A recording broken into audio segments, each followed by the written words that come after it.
Hi everyone. Previous వీడియోలో light probe వరకు చెప్పడం జరిగింది.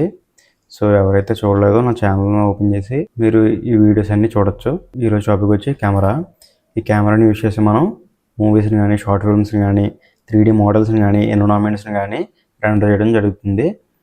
సో ఈ కెమెరాని యూజ్ చేసి ఎలా రెండర్ చేయొచ్చు, ఈ కెమెరాని ఎలా యూజ్ చేయాలనేది కూడా ఈరోజు టాపిక్లో చూద్దాం.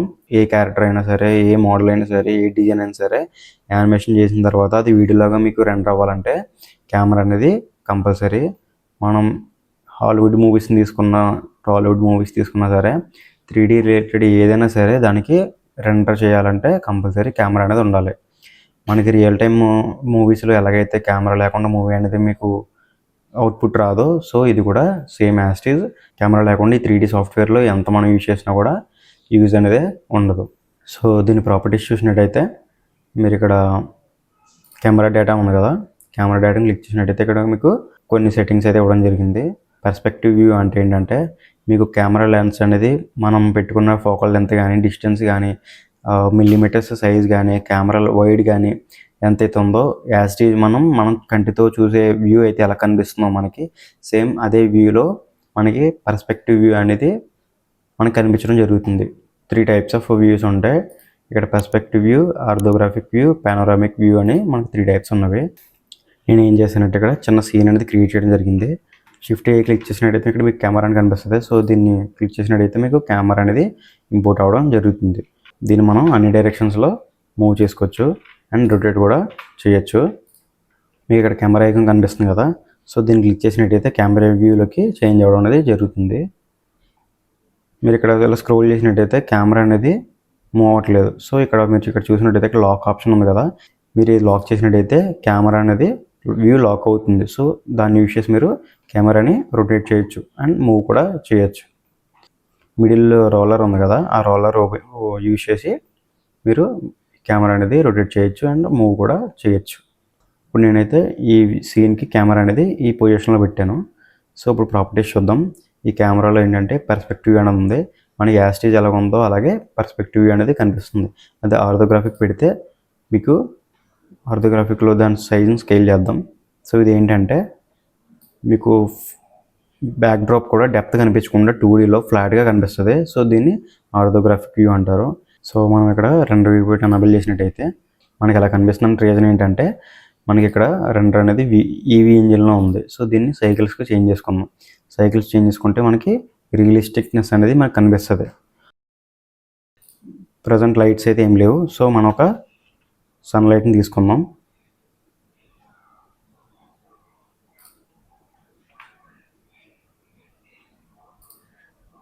దాని పవర్ అనేది ఇంక్రీజ్ చేద్దాం. సో ఇలా కనిపిస్తుంది. సో మీకు న్యాచురల్ అండ్ రియలిస్టిక్ అనేది కనిపించదు, ఎందుకంటే HDR అనేది లేదు కదా. సో అందుకని నేను ఇక్కడ సీన్ వరల్డ్ అనేది టిక్ చేసేస్తున్నాను. సో ఇప్పుడు మీకు ఏంటంటే కొంచెం క్లియర్గా రియలిస్టిక్గా కనిపిస్తుంది. బట్ రెండర్ అయ్యేటప్పుడు మాత్రం మీకు ఇప్పుడు ఎలా అయితే ఉందో ఆ లైటింగ్లోనే మీకు రెండర్ అవ్వడం అనేది జరుగుతుంది. ఇప్పుడు కెమెరా ప్రాపర్టీ చూసినట్టయితే పర్స్పెక్టివ్ వ్యూలో ఉంది. సో దీన్ని ఆర్థోగ్రాఫిక్ చేంజ్ చేసినట్టయితే మీకు సో ఇప్పుడు బ్యాక్ డ్రాప్ ఏదైతే ఉందో అది డెప్త్ కూడా మీకు ఏంటంటే 2Dలో ఫ్లాట్గా కనిపిస్తుంది. సో అది ఆర్థోగ్రాఫిక్. దాన్ని మనం స్కేల్ చేసుకోవచ్చు కూడా and Zoom in Zoom out కూడా చేసుకోవచ్చు. అండ్ పానోరామిక్కి చేంజ్ చేద్దాం. పానోరామిక్కి చేంజ్ చేసినట్టయితే మీకు ఇక్కడ ఒక 360 బాల్ అని కనిపిస్తుంది. సో ఈ వ్యూలోనే మనకి పానోరామిక్ అనేది కనిపిస్తుంది. సో ఇక్కడ చూసుకున్నట్టయితే డిఫరెంట్ టైప్స్ ఆఫ్ పానోరామా ఐస్ ఉన్నాయి. సో దీన్ని చూసినట్టయితే ఒక్కొక్క డిఫరెంట్ టైప్స్ ఆఫ్ వ్యూస్ అనేది మనకి ఇక్కడ కనిపిస్తుంది. Mirror ball and fish eye, and fish ఐలో different types of fish eyes కూడా ఉన్నాయి. సెంట్రల్ సిలిండర్ అంట. సో అలాగే డిఫరెంట్ టైప్స్ ఆఫ్ మనకి ఇక్కడ కనబడడం జరుగుతుంది. అండ్ ఆర్థోగ్రాఫిక్లో చూసినట్టయితే మీరు ఈ వ్యూలో మీరు చాలా కార్టూన్ వీడియోస్ అనేది మీరు చూసే ఉంటారు. అండ్ పానోరామిక్ షూటింగ్ ఏంటంటే ఫిష్ ఐలో జూమ్ చేసినట్టయితే మీకు ఇలాగా ఇదే సేమ్ వ్యూలో కూడా మీరు చాలా కార్టూన్స్ అనేది ఇలా కనిపించడం జరుగుతుంది. పర్స్పెక్టివ్ మనం ఇప్పుడు ప్రజెంట్ పర్స్పెక్టివ్ వ్యూ గురించి చూద్దాం. మనం రెగ్యులర్గా యూజ్ చేసేది ఏంటంటే పర్స్పెక్టివ్ వ్యూ. ఇందులో ఏంటంటే ఫోకల్ లెంత్ అంటే ఏంటంటే కెమెరా లెన్స్ యొక్క జూమ్. సో దీన్ని యూజ్ చేసి మీరు Zoom in and Zoom out కూడా చేయొచ్చు దీన్ని యూజ్ చేసి. అండ్ లెన్స్ యూనిట్ అంటే మిల్లీమీటర్స్లో మీరు మెజర్ చేసుకోవచ్చు, లేదు ఫీల్డ్ ఆఫ్ వ్యూ పెడితే డిగ్రీస్లో కూడా మీకు మెజర్ అనేది చేయొచ్చు. Shift X and shift Y అంటే ఏంటంటే మీకు ఓన్లీ కెమెరా అనేది యాస్టీజ్ లొకేషన్లో ఉంటుంది, బట్ XY అండ్ డైరెక్షన్లో ఈ కెమెరా లెన్స్ అనేది రొటేట్ అవ్వడం జరుగుతుంది. నేను స్క్రీన్ స్ప్లిట్ చేసుకుంటున్నాను ఇది తెలియడం కోసం. సో ఇప్పుడు కెమెరా ఉంది కదా, మీకు షిఫ్ట్ ఎక్స్లో చూస్తున్నట్టయితే ఎక్స్ డైరెక్షన్లో అండ్ వై డైరెక్షన్లో ఇది మూవ్ అవ్వడం అనేది జరుగుతుంది. And clip start and clip end అంటే ఏంటంటే మీరు ఫర్ సపోజ్ ఇలా జూమ్ చేసినట్టయితే మీకు క్లోజప్కి వెళ్ళినా కూడా ఈ కార్ బాడీ అనేది మీకు క్లియర్గా మెష్ అనేది కనిపిస్తుంది. సో మీరు ఈ క్లిప్ స్టార్ట్ అనేది ఇంక్రీజ్ చేసినట్టయితే కెమెరా జూమ్కి వెళ్ళే కొద్దీ ఏమవుద్దంటే ఆ మెష్ అనేది మనకి కట్ అయిపోయి ఈ డిస్టెన్స్ ఎంతైతే ఉందో అంతవరకు మాత్రమే కనిపిస్తుంది. దాన్ని దాటి మనం వెళ్ళామంటే ఈ కట్ అయిపోద్ది అన్నమాట, మనకి ఆ సీన్ అనేది కట్ అయిపోయి కనిపిస్తుంది. అండ్ ఏంటంటే మనం ఎంత డిస్టెన్స్ అనేది ఎండ్ వరకు ఉండొచ్చో అలా మనకి 1000 మీటర్స్ ఉంది. సో అది చాలా ఎక్కువ అది. సో అది అలా ఉంచవచ్చు. బ్యాక్గ్రౌండ్ ఇమేజ్ అంటే ఏంటంటే దీంట్లో ఇమేజ్ కానీ మూవీ క్లిప్ కానీ అంటే వీడియో కానీ ఇంపోర్ట్ చేసి దాని బ్యాక్గ్రౌండ్ రెఫరెన్స్గా యూజ్ చేసి మీరు దాని పైన మీరు ఏదైనా CGI కానీ 3D CGI లాంటివి ఏదైనా చేయాలంటే ఈ బ్యాక్గ్రౌండ్ ఇమేజ్ అనేది ఇందులో ఇంపోర్ట్ చేయడం జరుగుతుంది. అండ్ డెప్త్ ఆఫ్ ఫీల్డ్ అంటే ఏంటంటే కెమెరా లెన్స్ యొక్క ఫోకస్. సో మీరు ఏం చేయొచ్చు అంటే దీన్ని డెప్త్ ఆఫ్ ఫీల్డ్ ఎనేబుల్ చేసి మీరు మాన్యువల్గా కూడా ఇలాగ ఫోకస్ అనేది సెట్ చేసుకోవచ్చు.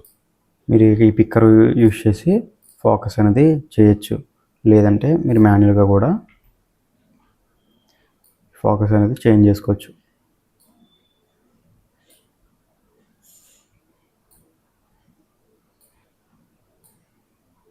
మీరు ఇప్పుడు చూసినట్టయితే బాడీ అనేది క్లియర్గా కనిపిస్తుంది. సో అలాగా మీరు డెప్త్ ఆఫ్ ఫీల్డ్ని యూజ్ చేసి మీరు ఇలా ఆబ్జెక్ట్ నుంచి బ్యాక్గ్రౌండ్ కూడా మీరు బ్లర్ చేసి రియలిస్టిక్ యానిమేషన్ కూడా చేయొచ్చు. అండ్ ఎఫ్ స్టాప్ ఏంటంటే మనకి కెమెరా లెన్స్లో ఎలాగైతే ఎఫ్ స్టాప్ ఉంటుందో 1.8 నుంచి అలా మీరు దీన్ని యూజ్ చేసి ఆ బ్లర్నెస్ అనేది ఇంక్రీజ్ అండ్ డిక్రీజ్ కూడా చేసుకోవచ్చు. ఇవన్నీ అడిషనల్ సెట్టింగ్స్ ఇవన్నీ మనకి కెమెరా మీద ఐడియా ఉన్నప్పుడే వీటి సెట్టింగ్స్ అనేది మనకు అర్థమవుతుంది. ఈ అపాచర్ అంటే మనకి కెమెరా లెన్స్లో ఎలాగైతే అపాచర్ ఉంటుందో దాని యొక్క బ్లేడ్స్ అంటే కెమెరాలో బ్లేడ్స్ ఉంటాయి రౌండ్ బ్లేడ్. సో వాటి యొక్క size and rotation and camera ratio. And ఇప్పుడు ఏంటంటే దీన్ని ఒకసారి మనం రెండర్ చేసి చూద్దాం.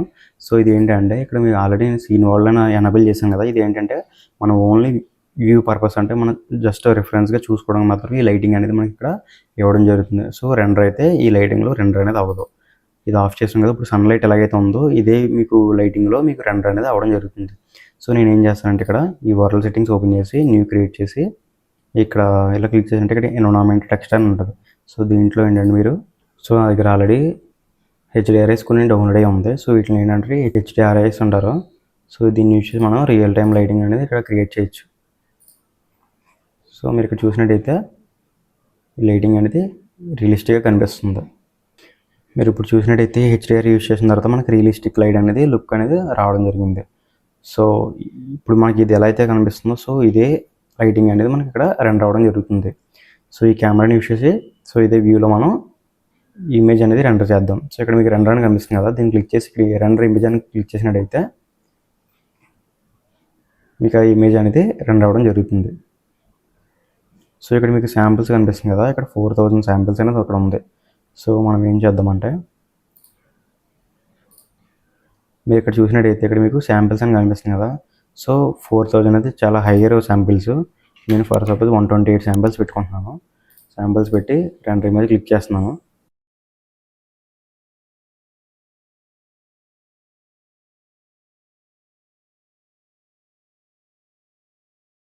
సో రెండర్ అనేది అయిపోయింది. సో మీకు ఇలా చూసినట్టయితే రెండర్ అనేది కంప్లీట్ అయిపోయింది. సో మీకు ఇలాగా ఇమేజ్ అనేది రెండర్ అవుతుంది. సో ఇక్కడ రెండర్లో మీకు యానిమేషన్ ఉంది కదా, దీన్ని ఏంటంటే మీరు ఫర్ సపోజ్ ఏదైనా యానిమేట్ చేసినా కానీ లేదంటే మనకు వీడియో ఫార్మాట్లో కావాలనుకుంటే మీరు కెమెరాని యానిమేట్ చేసినా సరే మీరు ఇక్కడ ఈ టైంలో యానిమేషన్స్ క్రియేట్ చేసి సో మీకు ఎన్ని ఫ్రేమ్స్ అయితే మీకు కావాలి, ఎన్ని సెకండ్స్ అయితే కావాలి అక్కడ మీరు దీన్ని యూజ్ చేసి ఇన్ని ఫ్రేమ్స్ మీరు రెండర్ చేసుకోవచ్చు. సో అక్కడ ఏంటంటే మీకు ఇక్కడ మీరు ఈ యానిమేషన్ ఏం చేయాలంటే ఇక్కడ ఏంటంటే అవుట్పుట్లో మీరు బ్రౌజ్ చేసుకోవాలి. మీరు ఏ ఫోల్డర్లో అయితే రెండర్ చేసి ఆ ఫైల్ సేవ్ చేయాలనుకుంటున్నారో దాన్ని బ్రౌజ్ చేసి, అండ్ మీకు ఇక్కడ పిఎన్జీ ఫార్మేట్లో కావాలా, జేపీజీ ఫార్మేట్లో కావాలా, ఇక్కడ వీడియో ఫార్మేట్లో కావాలా, సో ఏ ఫార్మేట్లో కావాలన్నదే మీరు ఇక్కడ దాన్ని మెన్షన్ చేసి మీకు ఎన్ని ఫ్రేమ్స్ అయితే కావాలో అన్ని ఫ్రేమ్స్ మీరు, సో ఇక్కడ రెండర్ యానిమేషన్ క్లిక్ చేసినట్టయితే మీకు 1 by 1 ఫ్రేమ్ వైజ్ మీకు రెండర్ అవ్వడం అనేది జరుగుతుంది. సో ఇది complete topic about camera. So ఇంకా ఫర్దర్గా ఏంటంటే మీకు డిఫరెంట్ టైప్స్ ఆఫ్ ఇంకా యానిమేషన్స్, సో కెమెరాని ఎలా యూజ్ చేయొచ్చు, దాన్ని పేరెంట్ చేసి ఎలా యూజ్ చేయొచ్చు, అండ్ ఇంకా డిఫరెంట్ టైప్స్ ఆఫ్ మూమెంట్స్ అనేది ఎలా చేయొచ్చు అనేది మీకు ఫర్దర్గా నెక్స్ట్ క్లాస్లో వస్తాయి. ఏమైనా డౌట్స్ అడగాలంటే కమెంట్ చేయండి. నేను ఏంటంటే స్లోగా చెప్తున్నాను, సో ఏంటంటే మీకు ఏదైనా అర్థం కాకపోయినా మీరు కమెంట్ చేసి నాకు చెప్పచ్చు. నేను ఇంకా కొంచెం బెటర్గా చెప్పడానికి ట్రై చేస్తాను. ఓకేనా? Thank you.